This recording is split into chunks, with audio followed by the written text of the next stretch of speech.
भगवान शिव की वेशभूषा के पंबे रहस्य। आपने भगवान शंकर का चित्रिया मूर्ति देखी होगी। उन जराओं में एक चंद्र चिन्ह होता है। उनके मस्तक प्रति सरी आंख है। वे गले में सर्प और रुद्राक्ष की माला लपेटे रहते हैं। उनके एक हाथ में डमरू तो दूसरे में त्रिशूल है। वे संपूर्ण देह पर भस्म लगाए रहते हैं। उनके शरीर के निचले हिस्से को वे व्याघ्र चर्म से लपेटे रहते हैं। वे विश्व की सवारी करते हैं और कैलाश पर्वत पर ध्यान लगाए बैठे रहते हैं। कभी आपने सोचा कि इन सब शिव प्रतीकों के पीछे का रहस्य क्या है? शिव की वेशभूषा ऐसी है कि प्रत्येक धर्म के लोग उनमें अपने प्रतीक ढूंढ सकते हैं। आओ जानते हैं शिव प्रतीकों के रहस्य। चंद्रमा। शिव का एक नाम सोम भी है। सोम का अर्थ चंद्रमा होता है। उनका दिन सोमवार है। चंद्रमा मन का कारक है। शिव द्वारा चंद्रमा को धारण करना मन के नियंत्रण का भी प्रतीक है। हिमालय पर्वत से चंद्रमा का सीधा संबंध है। चंद्रकला का महत्व। मूलतः शिव के सभी त्योहार और पर्व चांद्रमास पर ही आधारित होते हैं। शिवरात्रि, महाशिवरात्रि आदि शिव से जुड़े त्योहारों में चंद्रकलाओं का महत्व है। कई धर्मों का प्रतीक चिन्ह। यह अर्धचंद्र शैवपंथियों और चंद्रवंशियों के पंथ का प्रतीक चिन्ह है। मध्य एशिया में यह मध्य एशियाई जाति के लोगों के पंथ का प्रतीक भी था। चंगेज खान के झंडे पर अर्धचंद्र होता था। इस्लाम का प्रतीक चिन्ह है अर्धचंद्र। चंद्रदेव से संबंध। भगवान शिव के सोमनाथ ज्योतिर्लिंग के बारे में मान्यता है कि भगवान शिव द्वारा सोम अर्थात चंद्रमा के श्राप का निवारण करने के कारण यहाँ चंद्रमा ने शिवलिंग की स्थापना की थी। इसी कारण इस ज्योतिर्लिंग का नाम सोमनाथ प्रचलित हुआ। त्रिशूल। भगवान शिव के पास हमेशा एक त्रिशूल ही होता था। ये बहुत ही अचूक और घातक अस्त्र था। इसकी शक्ति के आगे कोई भी शक्ति ठहर नहीं सकती। त्रिशूल 3 प्रकार के कष्टों दैनिक, दैविक, भौतिक के विनाश का सूचक भी है। इसमें 3 तरह की शक्तियां हैं: सत्य, रज और तम, प्रोटॉन, न्यूट्रॉन और इलेक्ट्रॉन। त्रिशूल के त्रिशूल सृष्टि के क्रमशः उदय, संरक्षण और लयीभूत होने का प्रतिनिधित्व करते भी हैं। शैव मतानुसार शिव इन तीनों भूमिकाओं के पति हैं। ये शैव सिद्धांत के पशुपति, पशु एवं पाश का प्रतिनिधित्व करता है। माना जाता है कि ये महाकालेश्वर के 3 कालों वर्तमान, भूत, भविष्य का प्रतीक भी है। इसके अलावा ये स्वपिंड, ब्रह्मांड और शक्ति का परम पद से एकत्व स्थापित होने का प्रतीक है। ये वाम भाग में स्थित इड़ा, दक्षिण भाग में स्थित पिंगला तथा मध्य देश में स्थित सुषुम्ना नाड़ियों का भी प्रतीक है। शिव का सेवक वासुकी। शिव को नागवंशियों से घनिष्ठ लगाव था। नागकुल के सभी लोग शिव के क्षेत्र हिमालय में ही रहते थे। कश्मीर का अनंतनाग इन नागवंशियों का गढ़ था। नागकुल के सभी लोग शैव धर्म का पालन करते थे। भगवान शिव के नागेस्तीर्लिंग नाम से स्पष्ट है कि नागों के ईश्वर होने कारण शिव का नाग्या सर्प से अटूट संबंध है। भारत में नागपंचमी पर नागों की पूजा की परंपरा है। विरोधी भावों में सामंजस्य स्थापित करने वाले शिव नाग्या से क्रूर एवं भयानक जीव को अपने गले का हार बना लेते हैं। लिपटा हुआ नाग्या सर्प से कटी हुई कुंडलिनी शक्ति का प्रतीक है। नागों के प्रारंभ में कुल थे। उनके नाम इस प्रकार हैं: शेषनाग, वासुकी, तक्षक, पिंगला और कर्कोटक। ये शोध के विषय है कि ये लोग सर्प थे या मानव या आधे सर्प और आधे मानव। हालांकि इन सभी को देवताओं की श्रेणी में रखा गया है, तो निश्चित ही ये मनुष्य नहीं होंगे। नाग वंशावलियों में शेषनाग को नागों का प्रथम राजा माना जाता है। शेषनाग को ही अनंत नाम से भी जाना जाता है। ये भगवान विष्णु के सेवक थे। इसी तरह आगे चलकर शेष के बाद वासुकी हुए, जो शिव के सेवक बने। फिर तक्षक और पिंगला ने राज्य संभाला। वासुकी का कैलाश पर्वत के पास ही राज्य था और मान्यता है कि तक्षक ने ही तक्षकशिला तकसाकर अपने नाम से तक्षक कुल चलाया था। उक्त 5 की गाथाएं पुराणों में पाई जाती हैं। उनके बाद ही कर्कोटक, ऐरावत, धृतराष्ट्र, अनत, अहि, मणिभद्र, अलाप्तर, कंबल, अंशतर, धनंजय, कालिया, सोमफू, तौधिया, काली, तख्तू, धूमल, फाहल, काना इत्यादि नाम से नागों के वंश हुए, जिनके भारत के भिन्न भिन्न इलाकों में इनका राज्य था। डमरू। सभी हिंदू देवी और देवताओं के पास एक न एक वाद्य यंत्र रहता है। उसी तरह भगवान के पास डमरू था, जो नाद का प्रतीक है। भगवान शिव को संगीत का जनक भी माना जाता है। उनके पहले कोई भी नाचना, गाना और बजाना नहीं जानता था। भगवान शिव 2 तरह से नृत्य करते हैं। एक तांडव जिसमें उनके पास डमरू नहीं होता, और जब वे डमरू बजाते हैं तो आनंद पैदा होता है। अब बात करते हैं नाद की। नाद अर्थात ऐसी ध्वनि जो ब्रह्मांड में निरंतर जारी है, जिसे कहा जाता है। संगीत में अन्य स्वर तो आते जाते रहते हैं, उनके बीच विद्यमान केंद्रीय स्वर नाद है। नाद से ही वाणी के चारों रूपों की उत्पत्ति मानी जाती है। पर, पश्यंती, मध्यमा और शोर वैखरी आहत नाद का नहीं अपितु अनाहत नाद का विषय है। बिना किसी आहत के उत्पन्न चिदानंद, अखंड, अगम एवं अलख रूप सूक्ष्म ध्वनियों का प्रस्फुटन अनाहत या अनहद नाद है। इस अनाहत नाद का दिव्य संगीत सुनने से गुप्त मानसिक शक्तियां प्रकट हो जाती हैं। नाद पर ध्यान की एकाग्रता से धीरे धीरे समाधि लगने लगती है। डमरू इसी नाद साधना का प्रतीक है। शिव का वाहन वृषभ। वृषभ शिव का वाहन है। वे हमेशा शिव के साथ रहते हैं। वृषभ का अर्थ धर्म है। मनुस्मृति के अनुसार वृषो ही भगवान धर्म। वेद ने धर्म को 100 पैरों वाला प्राणी कहा है। उसके 100 पैर धर्म, अर्थ, काम और मोक्ष हैं। महादेव इस 18 पैर वाले वृषभ की सवारी करते हैं, यानी धर्म, अर्थ, काम और मोक्ष उनके अधीन है। एक मान्यता के अनुसार वृषभ को नंदी भी कहा जाता है, जो शिव के एक गण है।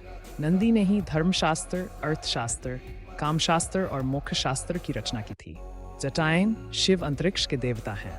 उनका नाम व्योमकेश है। अत आकाश उनकी जटा स्वरूप है। जटाएं वायुमंडल की प्रतीक हैं। वायु आकाश में व्याप्त रहती है। सूर्यमंडल से ऊपर परमेष्ठी मंडल है। इसके अर्थ तत्व को गंगा की संज्ञा दी गई है। अत गंगा शिव की जटा में प्रवाहित है। शिव रुद्र स्वरूप, उग्र और संहारक रूप धारक भी माने गए हैं। गंगा को जटा में धारण करने के कारण ही शिव को जल चढ़ाए जाने की प्रथा शुरू हुई। जब स्वर्ग से गंगा को धरती पर उतारने का उपक्रम हुआ तो ये भी सवाल उठा कि गंगा के इस अपार वेग से धरती में विशालकाय छिद्र हो सकता है, तब गंगा पाताल में समा जाएगी। ऐसे में इस समाधान के लिए भगवान शिव ने गंगा को सर्वप्रथम अपनी जटा में विराजमान किया और फिर उसे धरती पर उतारा। गंगोत्री तीर्थ इसी घटना का गवाह है। भभूत या भस्म। शिव अपने शरीर पर भस्म धारण करते हैं। भस्म जगत की निस्सारता का बोध कराती है। भस्म आकर्षण, मोह आदि से मुक्ति का प्रतीक भी है। देश में एकमात्र जगह उज्जैन के महाकाल मंदिर में शिव की भस्म आरती होती है, जिसमें श्मशान की भस्म का इस्तेमाल किया जाता है। यज्ञ की भस्म में वैसे कई आयुर्वेदिक गुण होते हैं। प्रलयकाल में समस्त जगत का विनाश हो जाता है, तब केवल भस्म राख ही शेष रहती है। यही दशा शरीर की भी होती है। 3 नेत्र शिव को त्रिलोचन कहते हैं, यानी उनकी 3 आंखें हैं। प्रत्येक मनुष्य की भौहों के बीच तीसरा नेत्र रहता है। शिव का तीसरा नेत्र हमेशा जागृत रहता है, लेकिन बंद। यदि आप अपनी आंखें बंद करेंगे तो आपको भी इस नेत्र का एहसास होगा। संसार और संन्यास। शिव का ये नेत्र आधा खुला और आधा बंद है। ये इसी बात का प्रतीक है कि व्यक्ति ध्यान साधना या संन्यास में रहकर भी संसार की जिम्मेदारियों को निभा सकता है।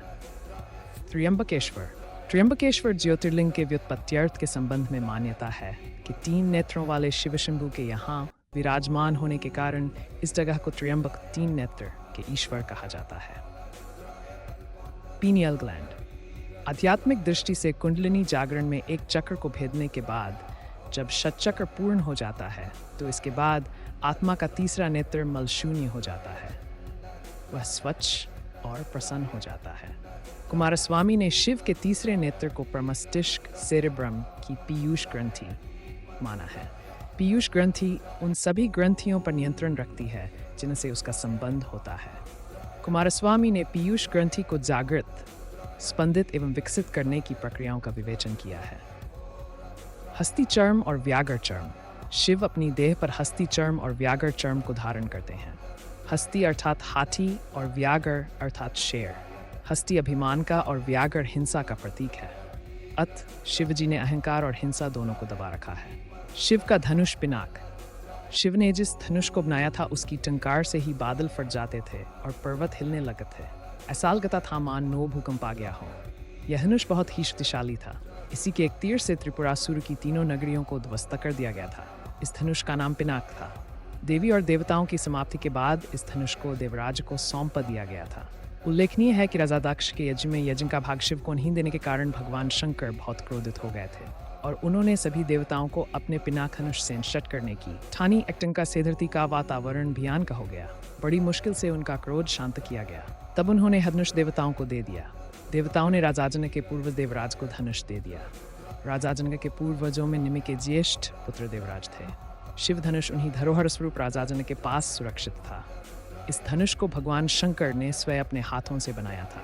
उनके इस विशालकाय धनुष को कोई भी उठाने की क्षमता नहीं रखता था। लेकिन भगवान राम ने इसे उठाकर इसकी प्रत्यंचा चढ़ाई और इसे एक झटके में तोड़ दिया।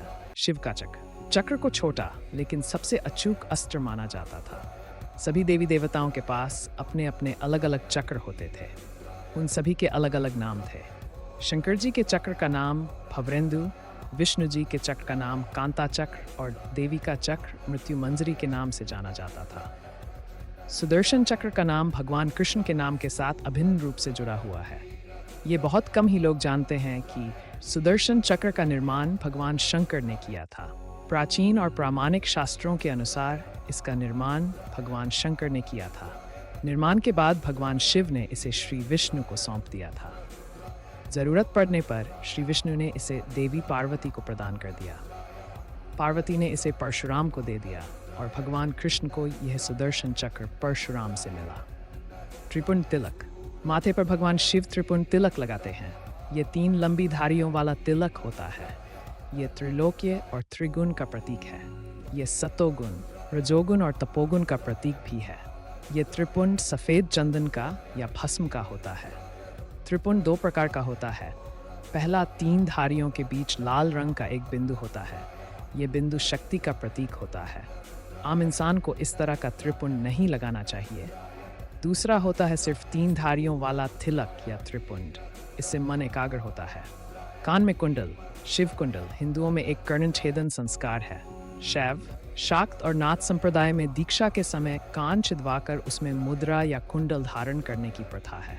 कर्ण छिनवाने से कई प्रकार से रोग से तो बचा जा ही सकता है, साथ ही इससे मन भी एकाग्र रहता है। मान्यता अनुसार इससे वीर्य शक्ति भी बढ़ती है। कर्ण कुंडल धारण करने की प्रथा के आरंभ की खोज करते हुए विद्वानों ने एलोरा गुफा की मूर्ति, सालिसेटी, एलिफेंटा, आर्काद जिले के परशुरामेश्वर के शिवलिंग पर स्थापित मूर्ति आदि अनेक पुरातात्विक सामग्रियों की परीक्षा कर निष्कर्ष निकाला है कि मत्स्येंद्र और गोरक्ष के पूर्व भी कर्णकुंडल धारण करने की प्रथा थी और केवल शिव की ही मूर्तियों में ये बात पाई जाती है। भगवान बुद्ध की मूर्तियों में उनके कान काफ़ी लंबे और छेदे हुए दिखाई पड़ते हैं। प्राचीन मूर्तियों में प्राय शिव और गणपति के कान में सर्प कुंडल, उमा तथा अन्य देवियों के कान में शंख अथवा पत्र कुंडल और विष्णु के कान में मकर कुंडल देखने में आता है। रुद्राक्ष, माना जाता है कि रुद्राक्ष की उत्पत्ति शिव के आंसुओं से हुई थी। धार्मिक ग्रंथानुसार युचवन मुख तक के रुद्राक्ष होने के प्रमाण हैं, परंतु वर्तमान में ठौरन मुखी के पश्चात सभी रुद्राक्ष अप्राप्य हैं। इसे धारण करने से सकारात्मक ऊर्जा मिलती है, रक्त प्रवाह भी संतुलित रहता है।